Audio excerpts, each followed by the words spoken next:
ঘরে তন্ত্রের ঘরে সকল বন্ধুকে অসংখ্য ধন্যবাদ। আশা করি আপনারা সকলেই ভালো আছেন। সত্যি কথা বলতে কি জানেন, সত্যি কথা বলতে আমাদের এই সমস্ত মানব জাতিকে এই তিনটি প্রশ্ন পরমাত্মার কাছে, নিজের মনের কাছে এই প্রশ্ন তিনটি জিজ্ঞাসা করা উচিত। প্রশ্ন তিনটি কি?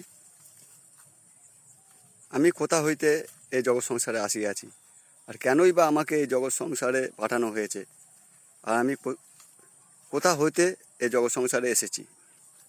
এই তিনটে প্রশ্ন প্রত্যেকটা মানব জাতিকে তার মনের কাছে জিজ্ঞাসা করা উচিত।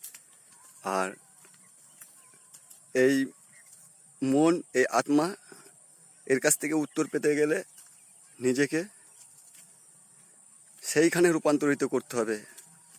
আগে সমস্ত রিপুগুলোকে বশ করতে হবে। লোভ, লালসা, ক্রোধ, জেদ, অহংকার সমস্ত কিছুকে ত্যাগ করতে হবে। এই জগৎ সংসারে এসে আসল কর্মই যদি আমরা ভুলে গেলাম, তাহলে আমরা আর মানুষ কোথায় হতে পারলাম? এই মানুষ কেনই বা সৃষ্টি করলো সৃষ্টিকর্তা, কী কারণে? কিন্তু তার আসল কর্মই আমরা করছি না। নিজের মনকে প্রশ্ন করতে হবে, নিজের পরমাত্মাকে জিজ্ঞাসা করতে হবে, তাহলে এর মানে খুঁজে পাওয়া যাবে। বুঝতে পেরেছেন বন্ধুরা? ভালো থাকবেন। আর প্রত্যেকেই নিজের মনের কাছে এই প্রশ্নগুলো জিজ্ঞাসা করবেন। ভালো থাকবেন।